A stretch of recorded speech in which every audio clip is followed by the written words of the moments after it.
This is limited edition.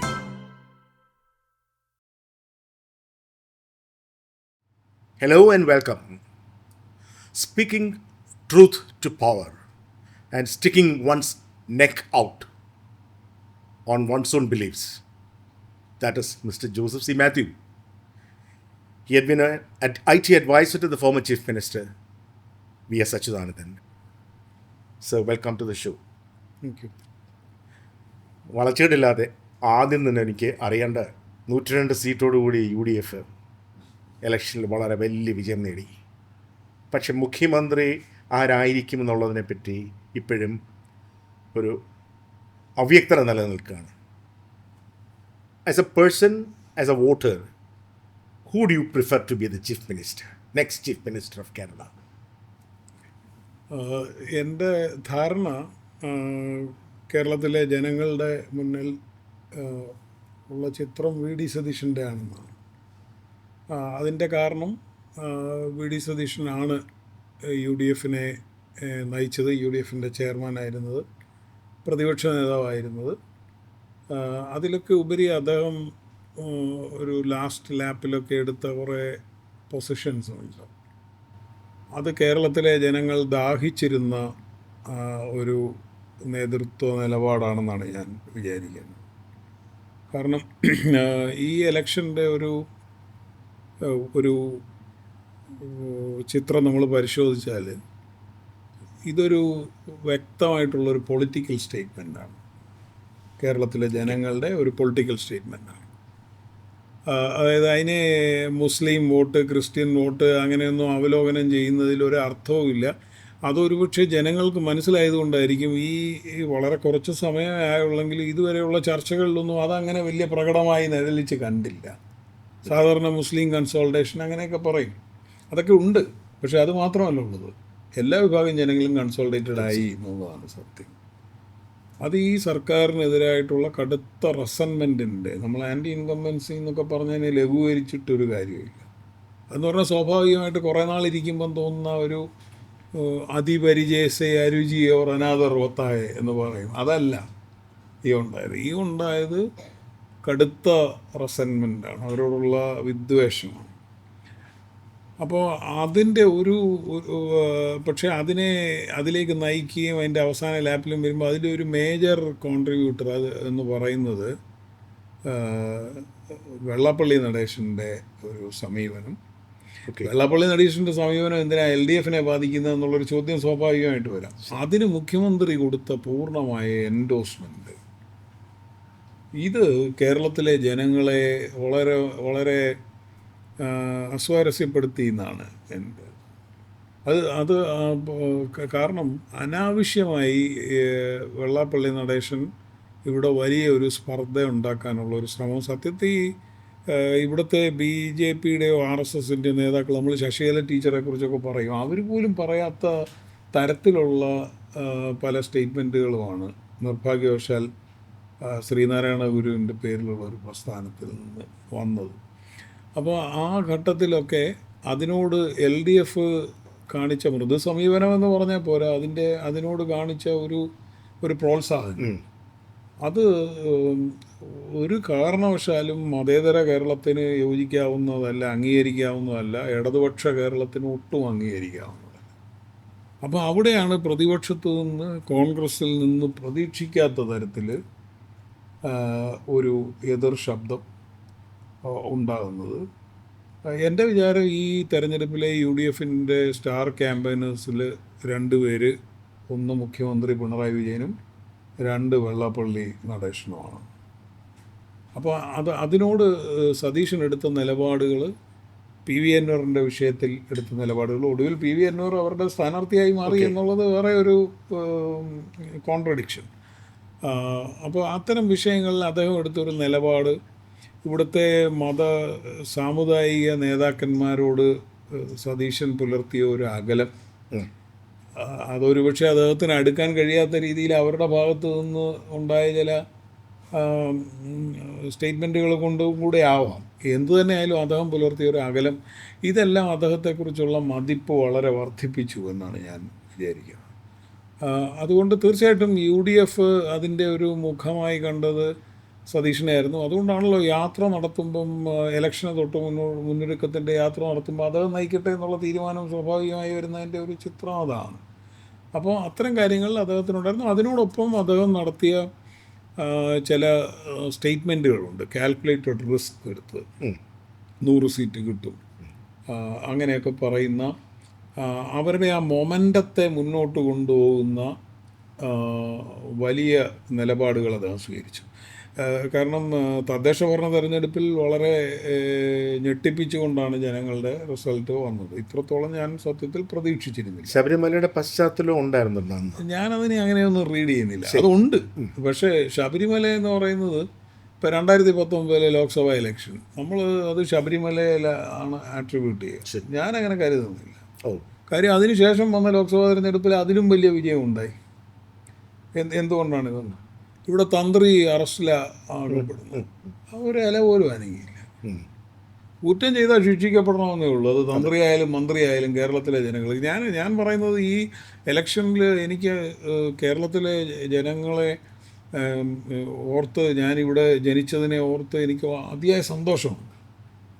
എന്തൊരു political സ്റ്റേറ്റ്മെൻറ്റാണ് അവർ നടത്തുന്നത് എന്നുള്ളത്, അവർ ഈ വർഗീയതയുടെ പ്രചരണങ്ങളെ എങ്ങനെയാണ് തള്ളിക്കളയുന്നത് എന്നുള്ളത് വളരെ ആശാവഹമാണെന്നാണ് ഞാൻ വിചാരിക്കുന്നത്. തവനൂർ VS ജോയിയുടെ വിജയം, കൊച്ചിയിൽ ഷിയാസിൻ്റെ വിജയം, തൃക്കരിപ്പൂർ സന്ദീപ് വാര്യരുടെ വിജയം. സന്ദീപ് വാര്യർ എടുത്ത നിലപാട് മാറ്റങ്ങളൊന്നും അങ്ങനെ പ്രോത്സാഹിപ്പിക്കുന്ന ഒരാളല്ല ഞാൻ, പക്ഷേ ആ വിജയം, അതുപോലെ എടുത്തു പറയാവുന്ന ഒരുപാട് വിജയങ്ങളുണ്ട്. ചില പരാജയങ്ങൾ, പത്മജ ഇപ്പോൾ കരുണാകരൻ്റെ മോളായതുകൊണ്ടാണ് തന്നെ ജനങ്ങൾ അംഗീകരിക്കുന്നതെന്ന് അവർ ധരിച്ചു വെച്ചിരിക്കുകയാണ്. അപ്പോൾ 43,000 വോട്ട് കിട്ടിയ പത്മജയ്ക്ക് ഇപ്രാവശ്യം 29,000 വോട്ട്. സുരേഷ് ഗോപിക്ക് 40,000 കിട്ടിയതാണ് ആ തെരഞ്ഞെടുപ്പിൽ. ലോക്സഭയിലേക്കല്ല, കഴിഞ്ഞ നിയമസഭാ തെരഞ്ഞെടുപ്പിൽ സുരേഷ് ഗോപി അവിടെ മത്സരിച്ച് 3ാം സ്ഥാനത്ത് വന്നതാണ്, പത്മജ 2ാമത് വരുമ്പോൾ. ഇപ്പം ഞാൻ പറഞ്ഞു, ജനങ്ങൾ അതിൻ്റെ ഒരു രാഷ്ട്രീയ വിലയിരുത്തലാണ് നടത്തുന്നതെന്നുള്ള ഒരുപാട് ഇൻഡിക്കേഷൻ. ജോർജ് കുര്യൻ കേന്ദ്രമന്ത്രി 3ാം സ്ഥാനത്ത്, അൽഫോൻസ് കണ്ണന്താനത്തിൻ്റെ ഇത്രയും വോട്ട് കിട്ടിയില്ല. അപ്പോൾ അത് അങ്ങനത്തെ ഞാൻ പറഞ്ഞ ജനങ്ങളുടെ അടുത്ത് ഇതുപോലെ ഒരു നമ്മൾ ചില ഹെവി വെയ്റ്റ്സ് എന്ന് പറഞ്ഞ് അവതരിപ്പിക്കുന്നവരെ ജനം അത് മൈൻഡ് ചെയ്യുന്നില്ല. അവരെൻ്റെ പൊളിറ്റിക്കൽ കണ്ടൻറ്റാണ് നോക്കുന്നതെന്നാണ് ഞാൻ വിചാരിക്കുന്നത്. അപ്പോൾ അങ്ങനെ നമ്മൾ തിരിച്ചതിലേക്ക് വന്നാൽ ആ പശ്ചാത്തലത്തിൽ കേരളത്തിലെ ജനങ്ങളുടെ മനസ്സിനോട് ചേർന്ന് നിൽക്കുന്ന നിലപാടുകൾ എടുക്കുകയും കോൺഗ്രസിൻ്റെ മൊറയിലിനെ ബൂസ്റ്റ് ചെയ്യുകയും ആ മൊമെൻറ്റം അവിടെ മെയിൻറ്റെയിൻ ചെയ്യാൻ ശ്രമിക്കുകയും ഒക്കെ ചെയ്ത് ആളെന്നുള്ള രീതിയിൽ സതീഷിന് തീർച്ചയായിട്ടും ഒരു അപ്പർ ഹാൻഡ് ഉണ്ടെന്നാണ് ഞാൻ വിചാരിക്കുന്നത്. പക്ഷേ അത് എല്ലായ്പ്പോഴും അങ്ങനെ ഒരു നമ്മുടെ ഒരു കോൺസ്റ്റിറ്റ്യൂഷൻ അനുസരിച്ച് തന്നെ leader of the majority party becomes the CM എന്നാണ്. ഇലക്ഷന് മത്സരിക്കാത്ത ആൾക്കാർക്ക് എക്സിക്യൂട്ടീവിൻ്റെ ഭാഗമാകാം, ചീഫ് മിനിസ്റ്റർ ആകാം, 6 മാസം കഴിഞ്ഞ് വന്നാൽ മതി. കേരളത്തിൽ നിരവധി തവണ അങ്ങനെ ഉണ്ടായിട്ടുണ്ട്. എ കാൻഡിഡേറ്റ് ആദ്യത്തെ ചീഫ് മിനിസ്റ്റർഷിപ്പ് എന്ന് പറയുന്നത് അങ്ങനെയല്ലേ? അതെ, നയനാർ സുശീലയെ മാറ്റി വന്നിട്ടുണ്ട്. അപ്പോൾ അങ്ങനെ പല കാര്യങ്ങളുണ്ട്. മത്സരിച്ച് പരാജയപ്പെട്ടവർ സ്ഥാനം ഏറ്റെടുത്തതുകൊണ്ട് ശിവരാജ് പട്ടേൽ അവിടെ ഹോം മിനിസ്റ്റർ ആയത് അങ്ങനെയാണ്. അപ്പോൾ ഇത് എക്സിക്യൂട്ടീവിൽ അങ്ങനെ ഒരു തർക്കമില്ല. രണ്ടാമത് ഇപ്പോൾ CPM-ലേക്ക് വന്നാൽ ഇതേ ഘടന CPM-ലായിരുന്നു എന്ന് വിചാരിക്കുക. പാർട്ടിയുടെ ഇപ്പോൾ പോളിറ്റ് ബ്യൂറോ മെമ്പർ ജയിച്ചിട്ടുണ്ടെങ്കിൽ ഓട്ടോമാറ്റിക്കലി അവരാണ് മുഖ്യമന്ത്രി സ്ഥാനത്തേക്ക് വരിക. അപ്പോൾ സീനിയോറിറ്റി കൗണ്ട്സ് ഇതെല്ലാം. അപ്പോൾ ഇത് അസാധാരണം. ഇപ്പോൾ രമേശ് ചെന്നിത്തലയുടെ പേര് വന്നാൽ അസാധാരണമാണെന്ന് ഞാൻ പറയില്ല. പക്ഷേ KC വേണുഗോപാലിൻ്റെ കാര്യത്തിൽ പ്രത്യേകിച്ച് ഇവിടുത്തെ MP-മാരും മത്സരിക്കേണ്ടതില്ല എന്ന് ഹൈക്കമാൻഡ് ഒരു തീരുമാനമെടുത്ത പശ്ചാത്തലത്തിൽ MP ആയിട്ടുള്ള KC വേണുഗോപാൽ ഇവിടെ വന്ന് മുഖ്യമന്ത്രിയാകേണ്ട ഒരു സാഹചര്യം ഉണ്ടെന്ന് ഞാൻ വിചാരിക്കുന്നില്ല. അത് മറ്റ് MP-മാരോടൊക്കെ പറഞ്ഞ് ഹൈക്കമാൻഡ് എടുത്തൊരു പൊസിഷനിൽ നിന്ന് പിൻവാങ്ങുന്ന ഒരു നിലപാടുമാണെന്നാണ് ഞാൻ വിചാരിക്കുന്നത്. ഇവർ രണ്ടുപേരും ഇവിടെ നിൽക്കുകയും ഇതിൻ്റെ വിജയത്തിന് വേണ്ടി ശ്രമിക്കുകയും ചെയ്തവരാണ്. കേരള പൊളിറ്റിക്സിൽ നിൽക്കാൻ പാർട്ടി ചുമതലപ്പെടുത്തിയവരാണ്. രമേശ് ചെന്നിത്തലയ്ക്ക് സീനിയോറിറ്റി തീർച്ചയായിട്ടും ഉണ്ട്. രമേശിനെ നേതാവായിട്ട് തന്നെ അംഗീകരിച്ചിരുന്ന ഒരാളാണ് സതീശൻ. പക്ഷേ 2021 ഒരു പശ്ചാത്തലത്തിൽ കടമ്പ കടക്കാൻ രമേശിന് കഴിയില്ല എന്ന് വന്ന ഘട്ടത്തിൽ ഹൈക്കമാൻഡ് എടുത്ത് പുതിയ ഒരാളെ ചുമതല ഏൽപ്പിച്ചു. ആ ആള് സാഹചര്യമൊക്കെ മാറ്റമുണ്ട് തീർച്ചയായിട്ടും. ഉണ്ട്. ആ ആൾ വന്നതുകൊണ്ട് മാത്രമാണെന്നൊന്നും ഞാൻ പറയുന്നില്ല. ഒന്ന് കോവിഡിൻ്റെ ഒരു പശ്ചാത്തലത്തിലാണ്, ഇപ്പോഴിതാണ്. പക്ഷേ എന്തു തന്നെ ആയാലും ഇപ്പോഴൊരു വലിയ വിജയത്തിലേക്ക് കൊണ്ടുവന്ന് കഴിയുമ്പം അത് സ്വാഭാവികമായിട്ട് അത് അദ്ദേഹത്തിൻ്റെ നേതൃത്വത്തിലാണ് അത് വന്നത് എന്ന് നമുക്ക് വ്യാഖ്യാനിക്കാൻ കഴിയും. പിന്നെ ഒരു larger interest of the state പാർട്ടിയൊക്കെ നോക്കുന്നിടത്ത് വ്യക്തിപരമായിട്ടുള്ള മറ്റ് പരിഗണനകൾക്ക് അങ്ങനെ അത്രത്തോളം വലിയ താല്പര്യമൊന്നും സാധാരണ പൊതുജനം കൊടുക്കാറില്ല എന്നുള്ളതാണ്. ഞാൻ നേരത്തെ ചോദിക്കാൻ വന്നത് ഈ 102 സീറ്റുകളാണ് കിട്ടിയിരിക്കുന്നത്. 100 എന്നുള്ള ഒരു ബെഞ്ച് മാർക്ക്, ഒരു ടാർജറ്റ്, വളരെ ഐഡിയൽ ടാർജറ്റാണ് സതീശൻ കൽപ്പിച്ചിരുന്നത്. പക്ഷേ അത് ആദ്യം നമ്മൾ കേൾക്കുമ്പം ഇതൊരു ഒരു പൊളിറ്റിക്കൽ ബ്രവാഡോ, അണികളെ പിടിച്ചു നിർത്താൻ വേണ്ടി പറയുന്നതാണെന്നാണ് വിചാരിച്ചു. പക്ഷേ എലക്ഷൻ റിസൾട്ട് വരുമ്പം ഇത് അങ്ങനെ അല്ല എന്ന് നമുക്ക് വായിക്കാൻ പറ്റുന്നത്. ഇല്ലെങ്കിൽ ഞാൻ വനത്തിൽ പോകും, വനവാസത്തിന് പോകും എന്ന് പറഞ്ഞ ഒരു പറച്ചിലുണ്ടല്ലോ, അത് വളരെ ഏതെങ്കിലും കാരണവശാൽ ഒരു മിന്നുന്ന വിജയം കിട്ടിയില്ലെങ്കിൽ പിന്നെ പുള്ളിക്ക് തുടർച്ച ഒരു സാങ്കത്യമില്ലായ്മ അതിനകത്തുണ്ട്. അതെല്ലാം മുൻകൂട്ടി കണ്ടിട്ട് തന്നെ ഇപ്പോൾ പുള്ളിയുടെ ഒരു വളരെ കാൽക്കുലേറ്റഡ് ആയിട്ടുള്ളൊരു സ്റ്റേറ്റ്മെൻറ്റ് എങ്ങനെയാണ് പുള്ളിക്ക് അതിലേക്ക് വരാൻ പറ്റിയത്? അല്ലേ, അതിൻ്റെ അകത്ത് കോൺഗ്രസ് ജയിച്ചില്ലായിരുന്നെങ്കിൽ അദ്ദേഹം മാത്രമല്ല ഈ നേതാക്കൾക്കെല്ലാം വനവാസം തന്നെയായിരുന്നു. അതിൽ തർക്കമൊന്നുമില്ല. അദ്ദേഹം ഒരു മെച്ചപ്പെട്ട വിജയം നേടുന്നില്ലെങ്കിൽ എന്നുള്ള രീതിയിൽ അത് കറക്റ്റ്. പക്ഷേ എന്നാലും ഞാൻ പറഞ്ഞത് a leader should lead from the front എന്നുള്ളത് അദ്ദേഹം ഇംബൈബ് ചെയ്യുകയും അതിന് ശ്രമിക്കുകയും ചെയ്തു. ഓക്കെ, അത് തീർച്ചയായിട്ടും ഒരു നല്ല ക്വാളിറ്റിയാണ്. പക്ഷേ എന്നെ ഭയപ്പെടുത്തുന്ന ഒരു കാര്യം, ജനാധിപത്യത്തിൽ പ്രത്യേകിച്ച് കോൺഗ്രസ് അങ്ങനെയല്ല നേതൃത്വം അങ്ങനെ കൊണ്ടുപോകാൻ വലിയ പാടാണ്. ഇത് അങ്ങനെ ഒരാൾ വനവാസത്തിന് പോകുമെന്ന് പറയുമ്പോൾ ആരും തടയത്തില്ല. പക്ഷേ എൻ്റെ മുഖ്യമന്ത്രി സ്ഥാനത്ത് വന്നിരുന്ന അങ്ങനെ നയിക്കാമെന്ന് ധരിച്ചാൽ is going to have a very tough time എന്നാണ് എനിക്ക് തോന്നുന്നത്. അത് തന്നെയല്ല, കേരളത്തിന് അങ്ങനെ ഒരു ലീഡറിനെ അല്ല വേണ്ടത്. ഞാൻ ഭയപ്പെടുന്നു എന്ന് പറഞ്ഞ കാര്യം, ഈ കഴിഞ്ഞ ദിവസം ഇപ്പോൾ റിസൾട്ട് വന്നതിന് ശേഷം കൊടുത്ത ഒരു ഇൻ്റർവ്യൂവിൽ അദ്ദേഹം പറഞ്ഞു, മുഖ്യമന്ത്രി കഴിഞ്ഞ 2 തെരഞ്ഞെടുപ്പുകളിൽ മുഖ്യമന്ത്രി പിണറായി വിജയൻ ചെയ്ത കാര്യങ്ങളെ നോക്കി ഞാൻ അതിലാണ് എന്നെ മോഡൽ ചെയ്തതെന്ന് പറഞ്ഞു. വളരെ പേടിപ്പിക്കുന്ന ഒരു സ്റ്റേറ്റ്മെൻറ്റാണ്. ഓക്കെ, അതായത് മോഡിയെ നോക്കി പിണറായി മോഡൽ ചെയ്യുകയും പിണറായിയെ നോക്കി സതീശൻ മോഡൽ ചെയ്യുകയും ചെയ്താൽ ഈ ലോകത്ത് ഇന്ന് നേരിടുന്ന ഏറ്റവും വലിയ പ്രശ്നം AI കുറിച്ചാണ് നമ്മൾ പലപ്പോഴും പറയുന്നതെങ്കിലും AI അതിനപ്പുറത്തുള്ള പ്രശ്നം ബയോടെക്നോളജിയിൽ വരുന്ന ചില പരീക്ഷണങ്ങൾ, അതിനേക്കാൾ വലുത് ജനാധിപത്യപരമായി തിരഞ്ഞെടുക്കപ്പെടുന്ന ഈ എക്സിക്യൂട്ടീവുകളുടെ ഡിക്റ്റേറ്റർഷിപ്പുമാണ്. അതൊരു പൊതു സ്വഭാവമായി രൂപപ്പെടുന്നു. ഇപ്പോൾ അമേരിക്കയിലിരുന്ന് പ്രസിഡന്റ് പറയുകയാണ് ഹ്യൂമൻ ഇൻ്റർവെൻഷൻ ഇല്ലാതെ ആന്ത്രോപ്പിക്കിനോട് ആവശ്യപ്പെടുന്നതാണ് മിസൈൽ ഷുഡ് ബി ഫയർഡ് എന്ന് പറയുകയാണ്. ഇങ്ങനത്തെ ഭരണാധികാരികൾ ഉള്ളിടത്ത് ജനാധിപത്യപരമായിട്ട് ഒരാളെ കേൾക്കാനും സഹിഷ്ണുതയും ഒക്കെ ഉള്ളവരൊരു വലിയ അസറ്റാണ്. ഞാൻ ഉമ്മൻചാണ്ടി സാറിനെ കുറിച്ച് വിചാരിക്കുന്നത് അദ്ദേഹത്തിൻ്റെ ഒരുപാട് പോരായ്മകൾ നമ്മൾ ഉൾപ്പെടെ വന്നിരുന്നത് സംസാരിച്ചിട്ടുള്ളതാണ്. അഴിമതിയെക്കുറിച്ചും ഒക്കെ സംസാരിച്ചിട്ടുള്ളതാണ്. അത് ആ അഭിപ്രായങ്ങളിലെല്ലാം ഞാനിപ്പോഴും ഉറച്ചു നിൽക്കുകയാണ്. പക്ഷേ അദ്ദേഹത്തിൻ്റെ ഒരു ക്വാളിറ്റി എന്ന് പറയുന്നത് ഈ ഒരു ഹമ്പിൾനെസ് ആയിരുന്നു. അദ്ദേഹത്തിന് ഒരാൾക്കൂട്ടം അവർ വന്ന് അവരുടെ ആവശ്യങ്ങൾ പറയുന്നു, സഹാനുഭൂതി എന്ന് പറയുന്നത്, കമ്പാഷൻ എന്ന് പറയുന്നത്, അത് തീർച്ചയായിട്ടും ഒരു ഭരണാധികാരി പോലെ, സത്യത്തിൽ ഭരണാധികാരി എന്ന് വിളിക്കാമോ എന്ന് നമുക്കറിയില്ല, അഡ്മിനിസ്ട്രേറ്റേഴ്സാണ് ഇവരെ ആരും നമ്മൾ ഭരണമൊന്നും ഏൽപ്പിക്കുന്നില്ല, ഇവരെ നമ്മൾ അഡ്മിനിസ്ട്രേഷനെ ഏൽപ്പിക്കുന്നുള്ളൂ. ഇവരാരും നമ്മളെ ഭരിക്കാൻ. അപ്പോൾ എനിക്ക് തോന്നുന്നു താങ്കൾ പറയുന്നതിനകത്തെ Oommen Chandy can be A lesson four V D Satheesan in this aspect at least അല്ലേ? എല്ലാത്തിലും ഒന്നും ഞാൻ പറയില്ല, പക്ഷേ അദ്ദേഹത്തിന് ഈ കമ്പാഷൻ എന്ന് പറയുന്നത് ഔട്ട്സ്റ്റാൻഡിങ് ആണ്. ഇപ്പം ഞാൻ ഉമ്മൻചാണ്ടിയുടെ അനുസ്മരണ സമ്മേളനത്തിൽ അടൂർ ഗോപാലകൃഷ്ണൻ പറയുകയാണ്, he was A true Christian. ഞാൻ യഥാർത്ഥത്തിൽ ഇവിടുത്തെ ക്ലർജി മുഴുവൻ കേൾക്കേണ്ട സ്റ്റേറ്റ്മെൻറ്റാണ്. അപ്പോൾ അടൂർ ഗോപാലകൃഷ്ണനെ പോലെ ഒബ്സർവ് ചെയ്യുന്ന ഒരു ആള്, ഈ നേരത്തെ പറഞ്ഞ പോലെ അദ്ദേഹത്തോട് ഒരുപാട് അഭിപ്രായ വ്യത്യാസം കാണും. പക്ഷേ അദ്ദേഹം പറയുകയാണ് ഈ he was A true Christian എന്ന് പറഞ്ഞാൽ അത് ഉമ്മൻചാണ്ടിയുടെ ഒരു സാക്ഷ്യമാണ്, നമ്മൾ ഇൻ ബിബ്ലിക്കൽ ക്രിസ്ത്യൻ ടേംസ്. അപ്പം നിങ്ങളുടെ സാക്ഷ്യം പറയേണ്ടത് നിങ്ങളല്ലല്ലോ, നിങ്ങളെ കാണുകയും കേൾക്കുകയും ചെയ്യുന്നവരാണ്.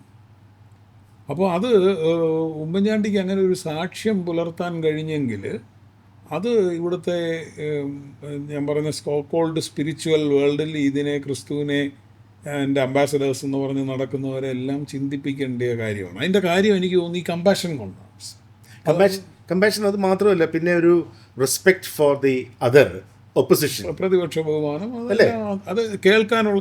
അദ്ദേഹത്തിൻ്റെ ഓഫീസിൽ ചെന്നാൽ നമ്മൾ I may not be comfortable. ഞാൻ പറയുന്നത് ഇത്രയും ഒരു ആൾക്കൂട്ടത്തിനിടയ്ക്ക് അദ്ദേഹം എങ്ങനെയാണ് ഒന്ന് പൊക്കോട്ടെ എന്ന് ചോദിച്ചാൽ ഓഫീസിലേക്ക് പോകാൻ ശ്രമിക്കുന്നത് വളരെ അപൂർവം. അതെങ്ങനെയാണ് സാധിക്കുന്നതെന്ന് എനിക്കറിയില്ല, പക്ഷേ അത് ഒരു ഭയങ്കര ക്വാളിറ്റിയാണ് അദ്ദേഹത്തിൻ്റെ. കാരണം he thinks this space belongs to them. ആ അതാണ് ഞാൻ പറഞ്ഞത്. നിങ്ങൾ ഒരാളുടെ അവരെ ഏൽപ്പിച്ചൊരു ചുമതല അഡ്മിനിസ്റ്റർ ചെയ്യാനേ പോകുന്നുള്ളെങ്കിൽ, ഇപ്പം നിങ്ങളൊരു ക്ലബിൻ്റെ ട്രഷററാണ്, ആ ക്ലബിലെ മെമ്പേഴ്സ് വന്ന് കണക്ക് ചോദിച്ചാൽ you are obliged to tell them. These so-called rulers should understand they are obliged, they are accountable. അപ്പോൾ അവിടെ ഈ പറയുന്ന ഒരു ഓവർ അസർട്ടീവ്നെസ് എന്ന് പറയുന്നതല്ല ലീഡർഷിപ്പ് എന്ന് പറയുന്നത്. I think V.D. Sadishan should take a cue from what you have said, because you have observed chief ministers at very close quarters. Let us come back to Sadishan. ഞാൻ ചോദിക്കട്ടെ, ഞാൻ നോക്കിയ സമയത്ത് ഇദ്ദേഹത്തിൻ്റെ അസംബ്ലിയിലുള്ള പ്രവർത്തനം within the house and even outside the house, ഇത് രണ്ടിലും ഒരു leading from right from the front. അത് ആ ഒരു കഴിഞ്ഞ 5 വർഷത്തെ അദ്ദേഹത്തിൻ്റെ പ്രവർത്തനം എടുത്ത് നോക്കുകയാണെങ്കിൽ അതിനകത്തൊരു നമുക്ക് ഒരു പോരായ്മ പെട്ടെന്ന് ചൂണ്ടിക്കാണിക്കാൻ നമുക്ക് പറ്റുന്നില്ല. And is able to take the party along, also the UDF along, അസ്വാരസ്യങ്ങളില്ലാതെ. പിന്നെ ഈ സാധാരണ ഉള്ളതുപോലെ കോൺഗ്രസ്സിൽ വലിയ വിമതശല്യം ഒന്നും ഈ ഇലക്ഷൻ ഇല്ലായിരുന്നു. അത് ഇദ്ദേഹത്തിൻ്റെ നേതൃത്വത്തിൻ്റെ നേതൃപാഠമാണെന്നൊന്നും എനിക്ക് തോന്നുന്നില്ല. അത് വേറെ പല രീതിയിലും പലരും മാനേജ് ചെയ്തിട്ടാണ് കേൾക്കുന്നുണ്ടത്. എസ്പെഷ്യലി AICC ഒത്തിരി ഹെൽപ്പ് ചെയ്തു, അങ്ങനെയൊക്കെയാണ് അത് നിലനിർത്തിയെന്നാണ് പറയുന്നത്. പക്ഷെ അങ്ങനെ നോക്കുവാണെങ്കിൽ ആൻഡ് ഹിസ് ഈ കമ്മ്യൂണിക്കേഷൻ സ്കില്ല് പലരെക്കാളും വളരെ മെച്ചപ്പെട്ട രീതിയിലാണ് അദ്ദേഹത്തിന് കമ്മ്യൂണിക്കേറ്റ് ചെയ്യാൻ പറ്റുന്നത്, അല്ലേ? തീർച്ചയായിട്ടും. ഇതിൻ്റെ അകത്ത് ഒന്ന്, ഈ വിമതശല്യത്തിൻ്റെ കാര്യത്തിൽ എന്നോടൊരു കൊല്ലത്തു നിന്നുള്ളൊരു പ്രവർത്തകൻ പറഞ്ഞത്, ആദ്യമായിട്ടാണ് കോൺഗ്രസ് പ്രവർത്തകർക്ക് അവരുടെ ഈ വട്ടച്ചെലവിനുള്ള പൈസ കൊടുക്കാതെ പ്രവർത്തനത്തിനിറങ്ങുന്നതെന്നാണ് പറഞ്ഞത്. ഈ ഒരു അഡ്വാൻറ്റേജ് ഇവർക്കുണ്ടായിരുന്നു. അതായത് ഇപ്രാവശ്യം നേതാക്കന്മാർ തൊട്ട് താഴെ വരെയുള്ളവർ ഒരു ഡു ഓർ ഡൈ എന്ന് നമ്മൾ പറയുമല്ലോ. ഓക്കെ, ഇപ്രാവശ്യം ജയിച്ചില്ലെങ്കിൽ നമ്മൾ തീർന്നു എന്നുള്ളൊരു തിരിച്ചറിവുണ്ടായിരുന്നു. അതുകൊണ്ട് എല്ലാ കലഹങ്ങൾക്കും ഒരു പരിധി ഉണ്ടായിരുന്നു. അതാണ് ഞാൻ പറഞ്ഞത്. ആ ഒരു അഡ്വാൻറ്റേജ് നേതൃത്വത്തിലുള്ളവർക്കും സതീഷിനും ഒക്കെ കിട്ടിയിട്ടുണ്ട്. ഓക്കെ.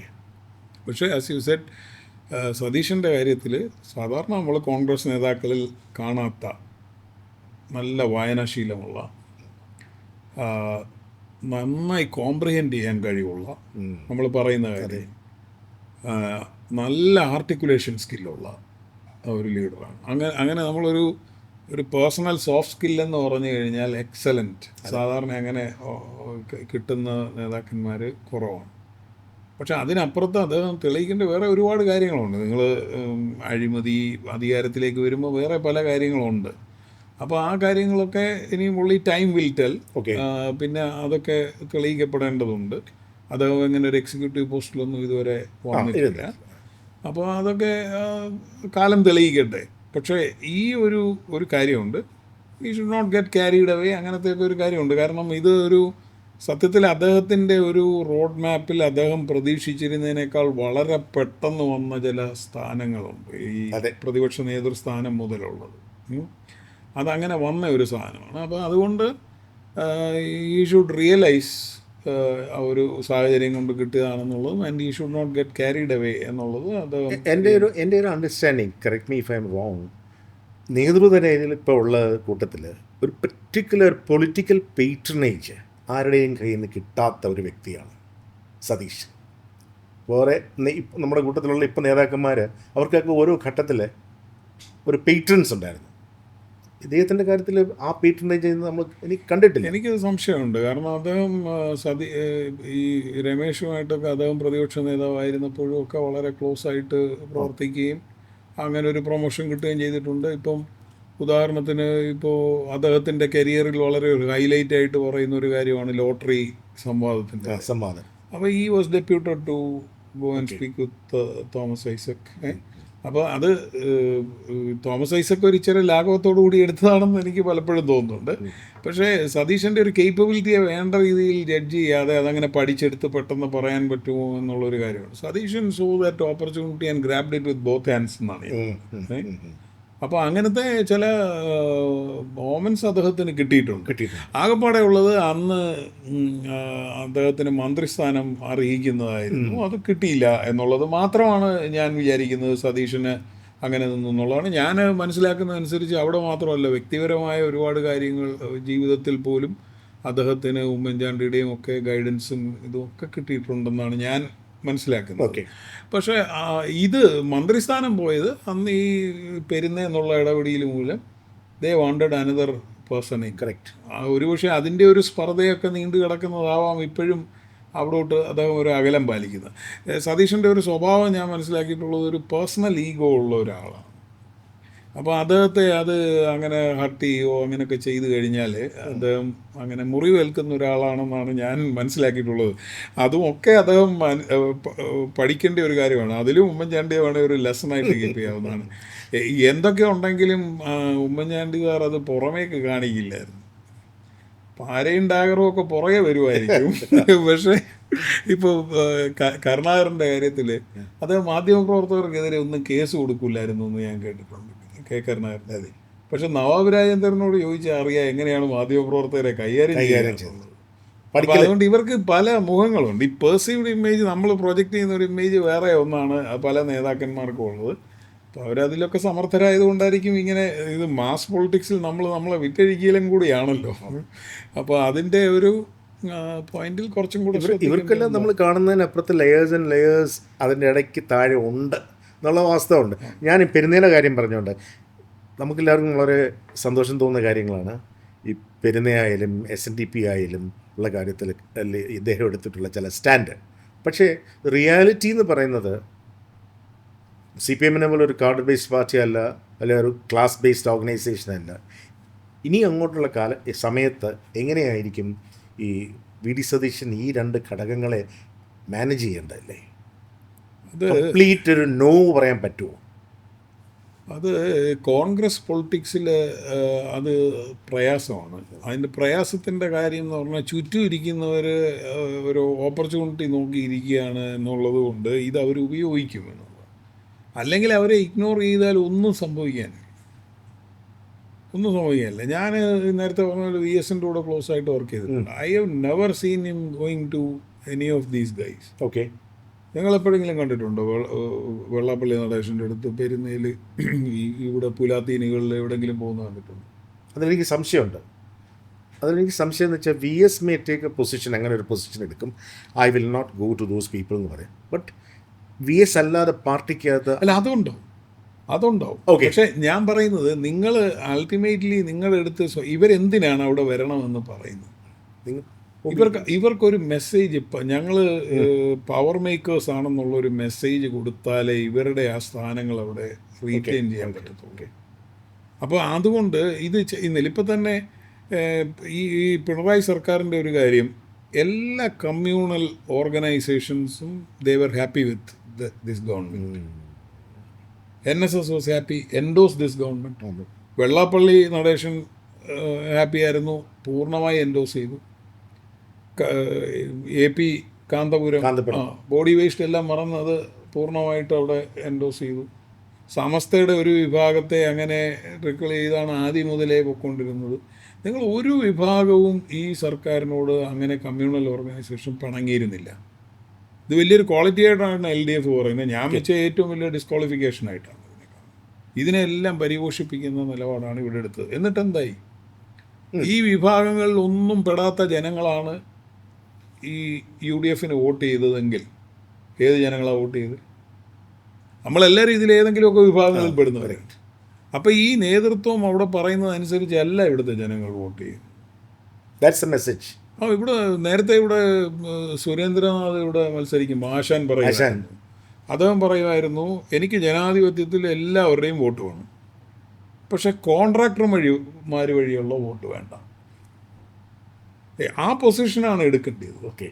ഇപ്പോൾ SDPIയുടെ വോട്ട് എടുത്ത് അവിടെ ഞങ്ങളുടെ മണ്ഡലം ആറന്മുള 3000 വോട്ട് കിട്ടിയെന്നാണ് SDPI. എവിടെ പോയി എന്നിട്ട് 23,000 വോട്ടാണ് ഒലിച്ചു പോയത്. അതായത് ആറന്മുള എന്ന് പറഞ്ഞാൽ പത്തനംതിട്ട ഭാഗത്ത് SDPIയുടെ നല്ല സ്വാധീനമുണ്ട്. SDPI taken a public decision to vote for the LDF. അപ്പം പാർട്ടിയുടെ ഒക്കെ കണക്കുകൾ നോക്കുന്നിടത്ത് ആ +3,000 കൂടി വരും എന്നുള്ളതായിരുന്നു അവസാനം ജയിക്കും എന്നുള്ള കണക്ക്. ഓക്കെ. ആ +3,000 വന്ന് കാണും. 26,000 അങ്ങോട്ട് പോയി. ടോട്ടലി 23,000 പോയി. തിരുവല്ല 20,000 പോയി. BJPക്ക് പോയി തിരുവല്ലയിൽ. മാത്യു ടി തോമസ് 3ാം സ്ഥാനത്താണ്. കറക്റ്റ്. അപ്പം ഞാൻ പറയുന്നത് ജനങ്ങളുടെ മുന്നിൽ നിങ്ങൾ ഈ പറയുന്ന കണക്കുകളൊന്നുമല്ല, ഈ കമ്മ്യൂണൽ ടൈഅപ്പുകളെല്ലാം നിങ്ങളുടെ വോട്ടുകൾ വേറെ രീതിയിൽ കുറയ്ക്കുകയാണ് ചെയ്തുകൊണ്ടിരിക്കുന്നത്. ഓക്കെ. അപ്പം ഇൻ സം ടോട്ടൽ ഞാൻ ഇനി in the other event of high command and Congress legislature party majority not taking a position in support of V.D. Satheeshan. In that scenario, what is your advice to Satheeshan? അല്ല, ഒന്നാമത്തെ കാര്യം ഈ MLA-മാരുടെ ഭൂരിപക്ഷം എന്ന് പറയുന്ന ഒരു കാര്യമില്ല. CPM ഒന്നും അത് വിളിച്ചു ചേർക്കാറ് പോലും ഇല്ല. ആണോ?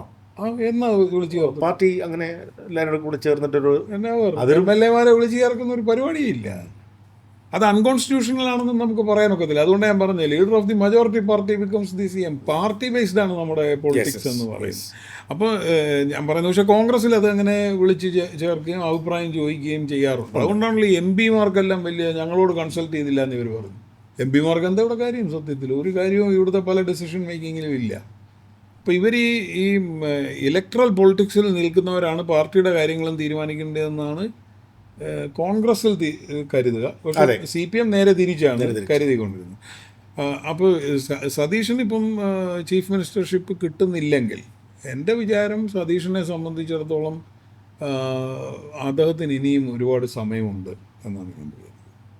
It will come to him again provided is healthy. But is it not അതൊരു മാൻഡേറ്റിനെ ഓവർടേൺ ചെയ്യുന്നതിന് തുല്യമല്ലേ അത്? ബിക്കോസ് നമ്മളെ ആരോട് ഓൺ ദ സ്ട്രീറ്റ് നിങ്ങൾ ആരോടെങ്കിലും നമ്മൾ ചോദിച്ചു കഴിഞ്ഞാൽ ആരായിരിക്കണം അടുത്തതെന്ന് ചോദിച്ചു കഴിഞ്ഞാൽ ദ ഓട്ടോമാറ്റിക് റെസ്പോൺസ് നമുക്ക് കിട്ടുന്ന voices, I have been collecting the voices V.D. Satheeshan എന്നുള്ളതാണ്. അപ്പം as you said he has to be practical also അല്ലേ? തീർച്ചയായിട്ടും. അതായത് ഒരു ഹൈക്കമാൻഡ് മറിച്ചാണ് തീരുമാനിക്കുന്നതെങ്കിൽ അതിൻ്റെ പേരിൽ ഇപ്പം ഞാൻ ഈസ് വൈസ് ഞാൻ ചോദിക്കുന്നത് അത് അങ്ങ് പാർട്ടി വിട്ടു പോകാൻ തീരുമാനിച്ചെന്നിരിക്കട്ടെ, ഹൈപ്പോത്തറ്റിക്കലായിട്ട് ഒരാൾ പോലും കൂടെ പോകില്ല. ഇല്ല. അങ്ങനത്തെ ബേസുള്ള കരുണാകരനുള്ളത് പോലെയുള്ള ഒരു ലീഡേഴ്സ് അല്ല ഇവരാരും. നമ്മളെ അസസ് ചെയ്യാൻ കൂടി വേണം എന്നുള്ളതൊരു റൈറ്റ് സ്റ്റെപ്പ് അല്ലേ? I am sure these leaders are capable of doing it. അതുകൊണ്ട് ഞാൻ ഈ പുറത്തുണ്ടായ ഇതിന് മുമ്പുണ്ടായ ബിൽഡപ്പിൽ ഇതിപ്പോൾ ഒരു 10 ദിവസം കൂടെ വീണ്ടും തർക്കം നീണ്ടുകൊണ്ടിരിക്കും. പക്ഷേ ഇവർ തീരുമാനം എടുത്തു കഴിഞ്ഞാൽ എനിക്ക് തോന്നുന്നില്ല എന്തെങ്കിലും പ്രശ്നം അവിടെ ഉണ്ടാകും എന്നെനിക്ക് തോന്നുന്നില്ല. എല്ലാവരും അതിനോടങ്ങ് വിധേയപ്പെടുന്നല്ലേ ഞാൻ പറയുന്നത്. പക്ഷെ പ്രശ്നം ഉണ്ടാക്കാനുള്ള ശേഷി ഉണ്ടെന്ന് എനിക്ക് തോന്നുന്നില്ല. അത് തന്നെയല്ല രാഹുൽ ഗാന്ധിയുടെ സമീപകാല ലീഡർഷിപ്പിൽ പോകേണ്ടിയവർക്ക് പോകാമെന്നുള്ളൊരു നിലപാടാണ്. ഈ has seen G23 leaders going. Nothing has happened. ആ കാര്യം അവരുടെ കയ്യിലൊന്നും ഇല്ല. ഗുലാം നബി ആസാദിൻ്റെ ഒന്നും കയ്യിലൊന്നും ഇല്ല. അവിടെ ഇരുന്നു കൊണ്ട് ചെയ്തുകൊണ്ടിരുന്ന എന്താണെന്നുള്ളത് മോഡിയുടെ വിടവാങ്ങൽ പ്രസംഗത്തിൽ വളരെ എവിഡൻ്റാണ്. ഐ തിങ്ക് ശശി തരൂരിനോട് അദ്ദേഹം പറഞ്ഞപ്പോൾ പോകണമെങ്കിൽ പോവാം. ശശി തരൂർ ഇപ്രാവശ്യം വളരെ നല്ല കുട്ടിയായിട്ട് എന്താണ് നമ്മുടെ തദ്ദേശ ഭരണ തെരഞ്ഞെടുപ്പിലില്ലാത്ത എന്ത് മാറ്റം ഉണ്ടായിട്ടാണ് ഈ തെരഞ്ഞെടുപ്പിൽ അദ്ദേഹം ക്യാമ്പയിൻ തുടങ്ങി. കെ സുധാകരൻ അവിടെ പോയി കാത്തു കെട്ടിക്കിടന്നിട്ടൊന്ന് കാണാൻ പോലും കൂട്ടാക്കിയില്ല. കെ സുധാകരനിലൂടെ വാർത്ത കൊടുത്ത നേതാക്കന്മാരൊക്കെയാണെന്ന് നമുക്കറിയാം. അവർ 20 മണ്ഡലങ്ങളിൽ വേറെ സ്ഥാനാർത്ഥിയെ നിർത്തും, മത്സരിപ്പിക്കും, എന്തെല്ലാം വാർത്തകൾ കൊടുത്തു. ബട്ട് ഈ ഡിഡൻ ബട്ട് എനിക്ക് ഭയങ്കര സർപ്രൈസ്ഡ് ആയിപ്പോയി. ഞാൻ അങ്ങനെ ഒരു പൊളിറ്റിക്കൽ റിസ്ക് എടുക്കാൻ എങ്ങനെയാണ് രാഹുൽ ഗാന്ധിക്ക് ധൈര്യം വന്നതെന്നുള്ളത് തന്നെ അത്ഭുതപ്പെടുത്തുന്നുണ്ട്. നോക്കി CPM-ൽ പോലും ഇല്ലാത്ത രീതിയിൽ പഞ്ചപുച്ഛം മുടക്കി അതിനോട് വിധേയപ്പെടുകയല്ലേ കേസുകാരൻ ചെയ്തു. കാരണം അവിടുന്ന് അതുകൊണ്ട് എന്താ സംഭവിച്ചത്, ബാക്കി MP-മാരുടെ ഒരു അപസ്വരം പിന്നീട് ഉണ്ടായില്ല എന്നുള്ളതാണ്. അങ്ങനെ പോകാനൊക്കത്തുള്ളൂ. അതായത് ഈ കോൺഗ്രസിൻ്റെ ഒരു സ്വഭാവം എന്ന് പറഞ്ഞാലേ ഹൈക്കമാൻഡ് ശക്തമായില്ലെങ്കിൽ ഇൻഡിസിപ്ലിൻ. ഹൈക്കമാൻഡ് ശക്തമാകാനായിട്ട് നേരത്തെ അവിടെ പവർ ഉണ്ടായിരുന്നു, അത് കാണിച്ചിട്ട് ചെയ്യാനായിട്ട്. ഇപ്പോൾ അതില്ല. ആ സ്ഥിതിക്ക് ഇതുപോലത്തെ സ്റ്റേണായിട്ടുള്ള പൊസിഷൻസ് എടുത്ത് മുന്നോട്ട് പോയാലേ പറ്റത്തുള്ളൂ എന്നാണ് ഞാൻ വിചാരിക്കുന്നത്. Thanks for making it very clear. In fact Joseph Mathew അത് തന്നെയാണ് എപ്പോൾ പോയി ഒരു മീഡിയ ഡിസ്കഷന് പോയി കഴിഞ്ഞാലും വളരെ ക്ലാരിറ്റിയോടുകൂടി കാര്യങ്ങൾ പറയുന്നുണ്ട്. ഇപ്പം നമ്മുടെ വ്യൂവേഴ്സുമായിട്ട് ഷെയർ ചെയ്തു അങ്ങനെ തന്നെയാണ്. അതായത് ഈ നമ്മുടെ ഡിസ്കഷനിലെ രണ്ട് കാര്യങ്ങൾ. ഒന്ന്, if you given a choice, respect the popular mandate, make Satishan the next chief minister.